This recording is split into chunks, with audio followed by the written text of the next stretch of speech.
How's it going, everyone? Mountainspyder here, bringing another episode in the Pokemon TCG series. So today is going to be a bit of a special video, as it's actually a suggestion from one of the commentators, one of my subscribers, about doing a top 10 theme decks come March 2020. Now, thank you so much for the suggestion. It's a great idea, and it's something I haven't done before. So I'm really keen to actually break down what theme decks I think are good, what theme decks I think are bad, and basically reasons why I put them in this order. So it is a top 10, starting from 10, working my way up to 1. And yeah, I'm going to be doing it in the shop tab, just it's easier to quickly view them and they're in a better order. Right, so starting this off, I do actually have an honorable mention. So my honorable mention for this list is my most recent one, if you've been following my videos, and it is the Lightning Loop deck. Now, just a quick reference, the reason why I have all the hearts next to the different decks is those are the decks I've actually purchased and I'm busy playing through in my theme deck challenge, where if you're not aware of it, I'm literally playing through all of the theme decks, working my way from newest to oldest to see how they perform. So if you want to see that, please do consider subscribing to my channel. So, the reason that I have Lightning Loop as an honorable mention for this list is because I don't yet have enough information about it to certainly say good or bad. Now, my brief experience with it so far is that it's a deck that performs pretty well. It certainly surprised me. It performed a lot better than I expected. And it performs decently as well, considering the fact that there's two water decks really in the current meta that are being played quite a bit. So, and on top of that, it's a lot of fun. So how I basically ranked these lists and ranked these decks was based on how well they performed for me and how well I've seen them perform for other players. For example, decks I've played against that I found very difficult to play against, and decks that have beaten me quite often. And Lightning Loop's deck, I played it a lot a couple of months ago when it came out. A lot less so in the recent months. So because that, I don't really have enough information to say whether it's actually deserving for a spot on this list, but it's a deck I'm certainly playing with more, and I'm enjoying quite a lot. So if you're up for a fun deck, pick it up. It's interesting. What really makes this deck hinge is Stunfisk, great early game. You're able to get at least 60 if not 90 damage out by like turn 3, turn 4, if you play your cards right. So Stunfisk is great fun in this deck. Dodrio, fantastic. It's a 0 retreat cost card. It's always got such great value just for that alone. Magnezone, amazing way to put energy across all your Pokemon by being able to take lightning energy from your hand and putting them onto your Pokemon in any way you like. And the important thing about this is that you can do it as often as you like. So you can do it more than once in a turn. So you can do it and then, for instance, play a supporter card and then do it again if need be. So it really is a fantastic card. And then you got Zora, who is great as basically a one-hit KO for whatever you need to take out. Great trainer support, lots of draws, functions quite well, and it does run Fisherman, which works ideally for this deck. So that is my honorable mention. Moving over to position 10. So 10th on my list is going to be a bit of an older one, but it's going to be Torrential Cannon.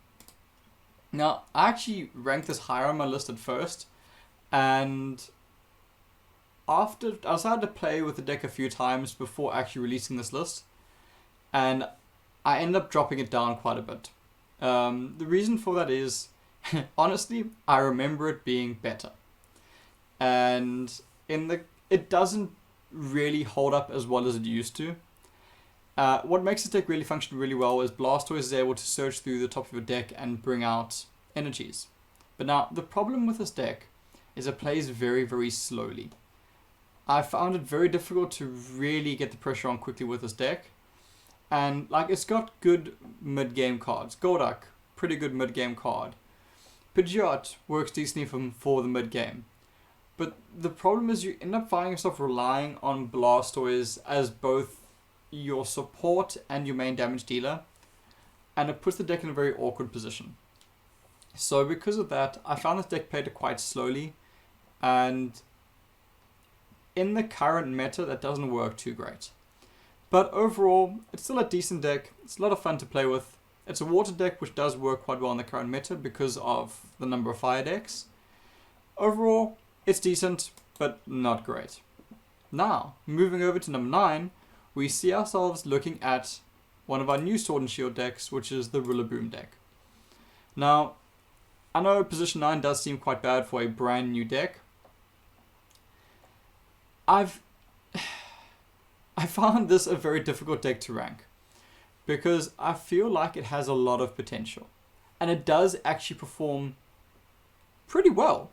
Overall, that I am happy with this deck. The problem is the number of fire decks in the current meta, which work quite well. It makes it really tough for this deck to perform as well as it could if, for instance, the Charizard deck was taken out of the meta. Then this deck would be a lot better. But because of the prevalence of the fire decks, it doesn't perform just as well. That being said, it is a great deck. Maractus is definitely a Pokemon that can be supercharged with powerful needles. On the second turn, if you get lucky, you can be hitting for 120 damage, which is amazing. Obviously, on average, you'll be hitting for 60.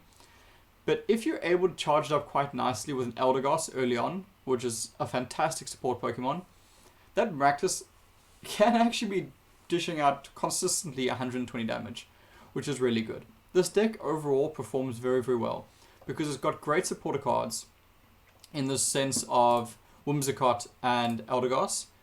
It's got a very tanky main card being Rillaboom with 190 HP, and he hits decently hard. High energy costs, which understandable, but he does hit very, very hard. Snorlax, always a fantastic card in this deck, and it's a great way to stabilize against a fire type deck, is using Snorlax and focusing on Snorlax for an early lead. And as I said, Maractus, pretty good card overall. And this deck does have a lot of good supporter cards, a lot of fetch. So overall, this is a very good deck, and I do enjoy playing it. But I find that playing on the current meta is very, very difficult. So I'd like to see this perform better and be higher up on the list. But with a number of fire decks, I don't find I get that many wins with it at the moment, which is really unfortunate because I like the deck, but hey. So moving on from there, number 8 is actually an old deck that I've had a lot of success with, and if you've watched my channel, you would have seen me playing with it a lot, and that is the Leaf Charge deck. This deck, ironically, actually does slightly better after Sword and Shield, with regards to the change that you can't play support cards in the first turn, because you really do want to go second with this deck because of Manectric, which if this is in your opening hand, it can actually be your first active Pokemon, which enables you to get such a head start on the energy game, and on top of it, Manectric has 0 retreat cost. So on your first turn, you can basically use double charge up one of your bench Pokemon, and then retreat down into it. And it's pretty impressive. It works super quickly. You can move out into Pokemon like Oranguru on your second turn and be hitting your opponent with Psychic, which is pretty impressive. So overall, this deck does perform very, very well. I've had a lot of success with it. Its hindrance is, again, it's a grass type deck. And with a number of fire types, again, if you just remove Charizard from the equation, this deck would perform so much better. But unfortunately, it's a grass type deck. It does have that hindrance to it. It does have lightning type Pokemon, which are a big part of this deck, which means it performs very, very well against the Inteleon deck and against Unseen Depths. So overall, I really like this deck. Pokemon are great. The trainer support is definitely there. It runs Guzma, who I love and hate at the same time. It's a fantastic card. I have a lot of fun with it. So overall, I really enjoy playing with this deck. And on average, it performs pretty well. So I definitely suggest picking it up if you haven't. It's a lot of fun. Worst case scenario, you'll have some fun playing with it. Right, moving over to number 7 already. Sorry for that. Number 7 already is Unseen Depths. Now, I have a bit of a love and hate relationship with this deck. It's not my play style, and I find it very difficult to play this deck for me personally. It doesn't vibe well with me. That being said, it is a good deck, and I've seen a lot of games that have gone up against it. It can be a very difficult matchup. Now, what makes this deck great is Impolent's ability, Recall, allowing you to use any of the previous evolution's attacks. It gives you so much coverage, And one of those previous evolution attacks is Direct Dive, which lets you do 100 damage to one of your opponent's bench Pokemon. This knocks out most basic, if not stage 1 Pokemon theme decks. I'm mainly focused on theme decks here. Most of your basic and your stage 1 Pokemon that your opponents will be using in the theme deck ladder. So because of that, Empoleon is able to just directly hit your opponent's bench, so even if they throw out a stalled Pokemon, you can still get in their way. And again, he doesn't require, so I don't know why people refer to him as he. Empoleon doesn't require that much energy to really function. You can be sitting over 1 energy with Empoleon and you'll essentially work quite well. On top of that, this deck does run a very interesting Ambipom with Bye-Bye Throw, discarding 2 cards from your hand and then dealing 120 damage. This early game can really throw off your opponent, or even mid game can come in really clutch to shut down your opponent. Don't neglect Ambipom. It's an interesting card that I often don't really use to its full potential, but it really comes in handy. And then Kyogre, picking up cards from discard pile, attach them to your Pokemon with High Water. Great support card. Swirling Waves, it tends to get a bit expensive, but it can really come in quite clutch to basically knock out and disrupt your opponent's plans. But I do find Kyogre works really, really well as a support card, especially if you've used Ambipom earlier in the game and you've discarded energies. Kyogre then lets you grab those energies and put them back onto your Pokemon. So overall, it's a great deck. I haven't had the most success with it, but I've certainly had a lot of fun playing it, and I've seen a lot of opponents use it very effectively. Right, that takes us to number 6. Number 6, very familiar deck, and it's right next to Unseen Depths, and that is going to be Towering Heights. This again is a deck I played a lot and had a lot of fun playing it. Mechanically, this is a very interesting deck, and it's also one of the reasons I think it plays quite well, is that it doesn't rely, but it brings an interesting mechanic of really benefiting you for playing smart by switching out your Pokemon and retreating them. Because it performs very well if your Pokemon on your bench have taken damage. Thor, for instance, basic Pokemon, 2 energy, you can be throwing out 120 damage with this if you've got a damaged Pokemon on your bench. Great. And on top of that, it's got the weakness of being weak against Psychic types, which aren't really that prevalent in the meta at the moment. This deck does run the benefit of being a fighting type deck, which is, as boring as it is, it's effective against normal type Pokemon, which you will see in most of the decks. So it does come in quite handy for that. It is weak to grass, which is not a big deal because of the prevalence of fire type decks, which knocks down the occurrence of the grass type decks. So because of that, it actually does benefit from that. Has an amazing card in the form of Garchomp. This card is a nightmare to deal with if you're going up against it. Very cheap energy wise, 0 retreat cost, it's going to carry on hitting you hard. And this deck does run Seismitoad, which enables you to fetch whatever card you want from your deck and put it on top of your library. And then does run Groudon. Groudon always does work quite well. Drought you can use to charge up your Pokemon from energies from your hand. Or Trembling Ground does hit pretty hard for 130 damage, but you can't use them the next turn. Now that's not the end of the world, because the deck does run Switch. It runs 2 switches for that matter, as well as 2 Titan Leases, which allows you to switch into Garchomp with 0 retreat cost, which you can then retreat back out into Groudon.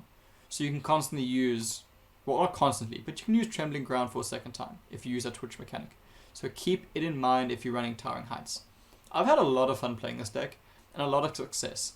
It has one of my favorite first active Pokemon, which is Passimian. Spike Draw, 1 energy, 20 damage, and draw 2 cards on 110 HP body. So much fun, so much success with this card. Simple, but so effective. Right, and that takes us to our top 5. So number 5 on this list is a bit of an older deck, but a deck I had a lot of success with. And I've had a lot of frustrating games playing against it, which is Battle Mind. Fire Psychic type deck. Again, another Fire type deck. Now this is a bit of an older deck, so it might have phased out and aged a bit with the newer decks, but I feel like it is still relatively strong.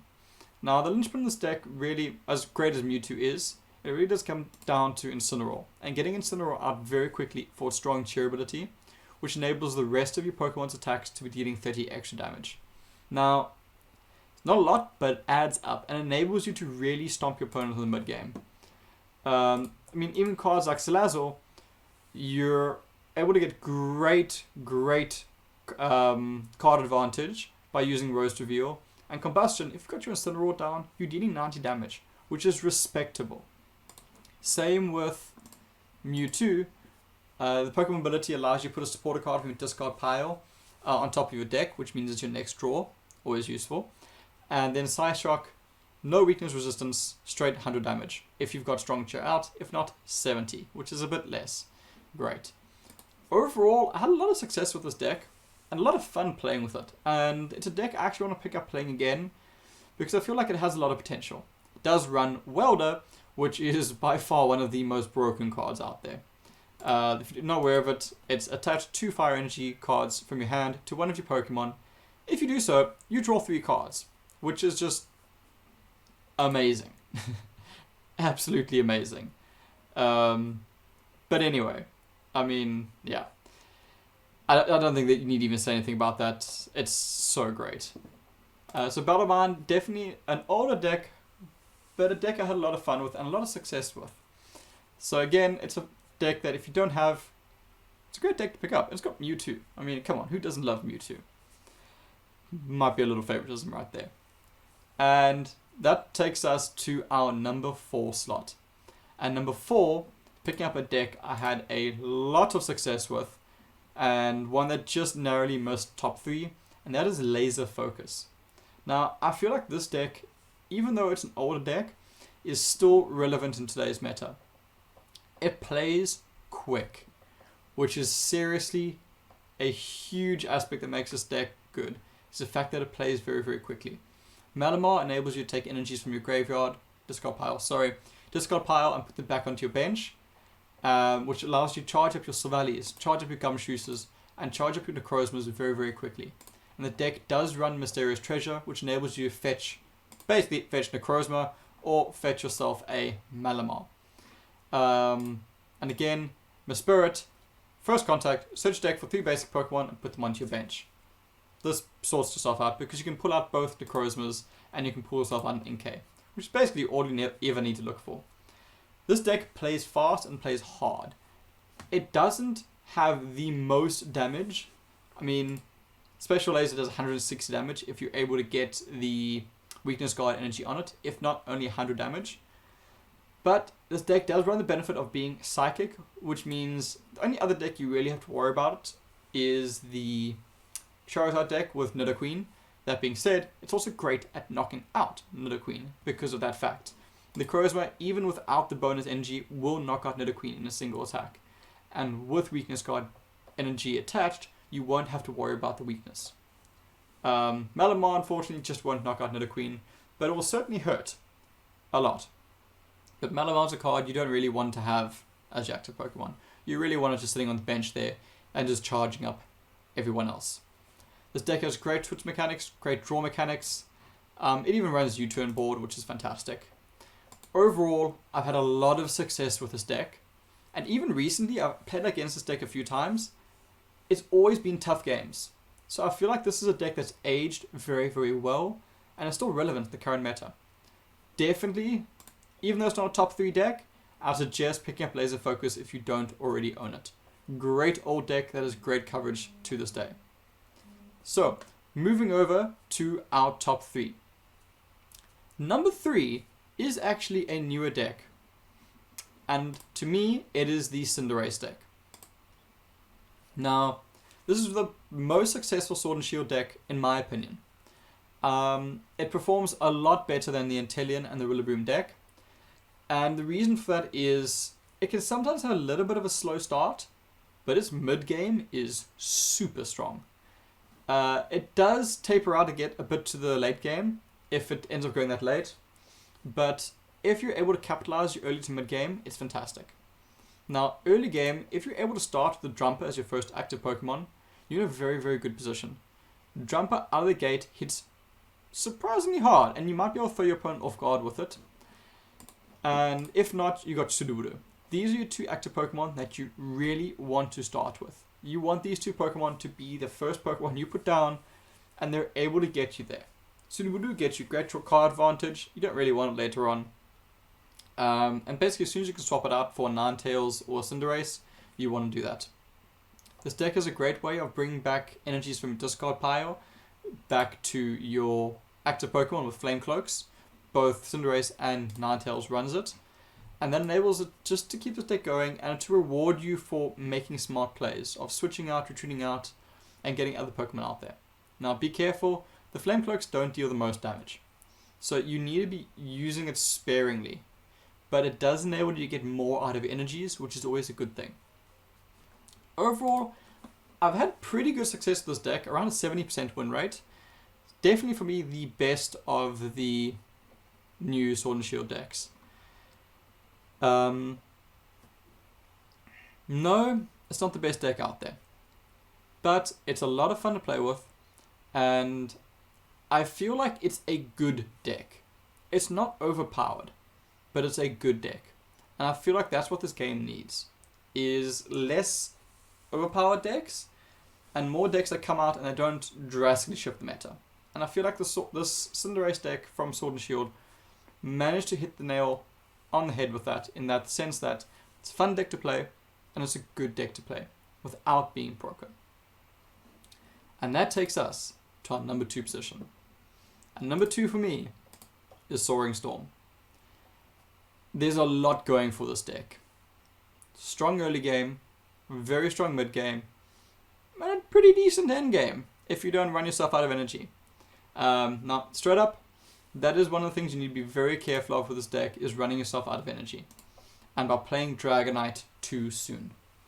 Your Dragonite should not be coming in unless you're down to like 1 or 2 prize cards. 3 at a push. Because it eats through your energy consumption. Be very careful playing Dragonite too soon. It can put you in a very awkward position. That being said, this deck is great fun to play with. Got good draw mechanics, Pidgeotto and Grimer, so its early game is pretty decent in that sense. Thundurus and Tornadus. These really are the bread and butter of this deck. Because they're your base Pokemon, you can get them out pretty quickly, especially if you're able to use, where's it now? Pokemon Fan Club. Pull these 2 out, put them on your bench, and let them win you the game. I like them because they're fun to play with, because they combo off and they interact with each other. If you don't know, basically if one's your active Pokemon, the other one's on your bench, their attacks deal more damage or have added effects. Tornadus' Thunderous Tornado, putting 20 damage on all your opponent's bench Pokemon. I promise you, you will frustrate your opponent with it, and you will throw off their plans. You'll make them doubt whether they want to actually put energies on those Pokemon, or doubt whether they want to evolve them. And when it comes to Thundurus can be throwing out 70 damage with just 2 energies if you've got Tornadus on your bench. Comes online super quickly, and it is a lightning type Pokemon, which means it's strong against the other water type decks that are out there. I've had less success playing this deck and more frustrations playing against it. I've often come up against this deck and it's like running into a brick wall. It's very difficult to deal with. And I don't know why, I just haven't had the most success playing with it. It tends to just not work for me. I've had terrible luck with this deck in the past. Quite often having either Thundurus or Tornadus both copies as my prize cards. Luck. But yeah, that aside, this deck's been a lot of fun for me. I have enjoyed playing it, and I've enjoyed playing against it because it has a fun mechanic in the sense of Thundurus and Tornadus. And it makes the deck interesting, which makes it fun. And on top of that, it is a great deck. It performs well, and it holds up against all of the decks in the current meta. It's not too concerned, because let's be serious, no one's playing a fairy deck. So your Dragonauts are never going to have weaknesses. And very few people are playing fighting type decks other than the Towering Heights deck. So you're not going to come up against weaknesses very often. And yes, Tornadus is weak against lightning types, which you do see a few of, but it's not the end of the world. Overall, super fun, good deck, and reliable. And that takes us to our number 1 spot, which I'm fairly certain pretty much everyone who clicked on this video knew what the answer that was, and that is Relentless Flame. Relentless Flame is by far, in my opinion, the best theme deck in the current meta. Now again, this really is an opinion-oriented video, but hands down, I feel like this deck doesn't have competition. And because of that, I actually have an issue with it. That it's overpowered. And it's very difficult, I think, for them to come out with a theme deck that's going to top this. It just performs so well. If somehow, either you're new to this or you just haven't come up against this deck, it runs Nidoqueen, which enables you to fetch whatever Pokemon you want, put it in your hand, and Nidoqueen herself does more damage based on the number of evolution Pokemon you bench. And it runs an amazing copy of Charizard with Roaring Resolve. You put 20 damage on Charizard, and you attach 2 energy cards from your deck, and you put a straight onto Charizard. And the continuous Blaze Ball does 30 damage, plus 50 for all of the fire energy attached to this Pokemon, which you then discard. So yes, because of that, you do run through energies pretty quickly. But this Charizard is terrifying, and it will be the bane of your versus ladder. This deck plays super quick.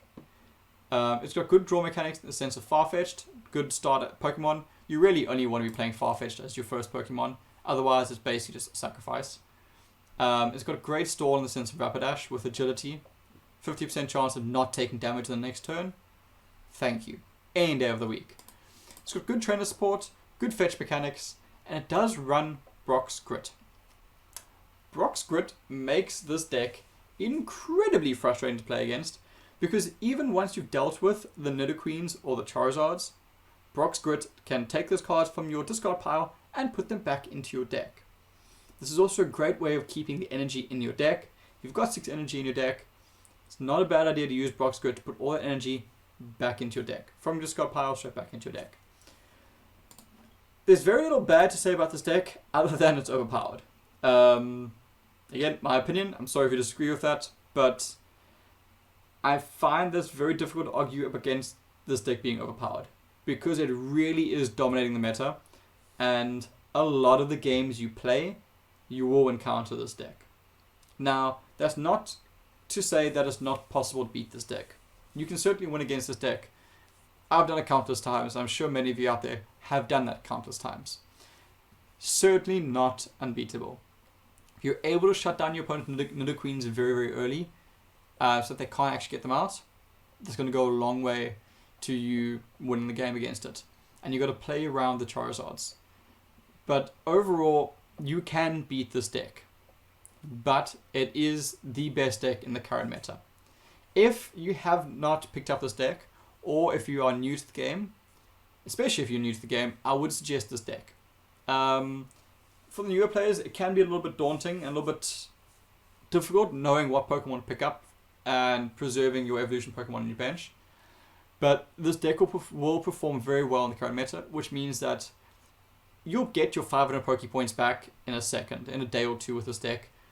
So it's never going to be a waste. You're never going to be grinding out, as I've bought some other decks, you buy the deck and then it doesn't even pay itself off.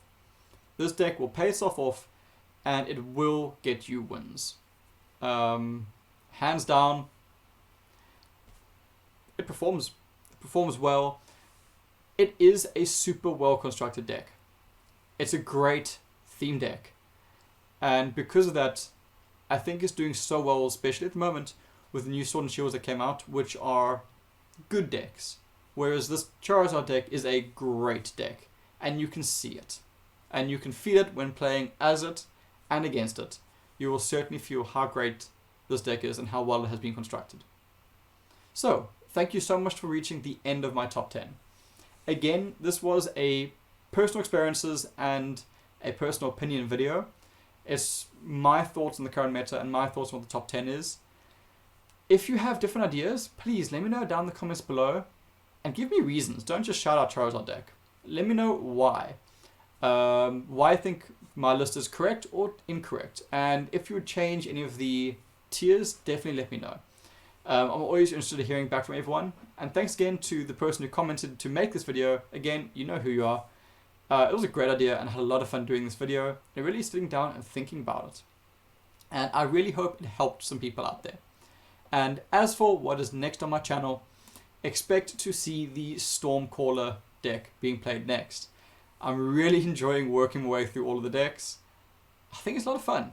It's certainly very interesting. And if you want to see it, definitely subscribe to my channel. There will be a lot more Pokemon TCG theme decks coming out with a real focus on the older ones until some new one comes out. So thanks so much for watching, everyone. Please do consider liking and subscribing, and cheers. Enjoy.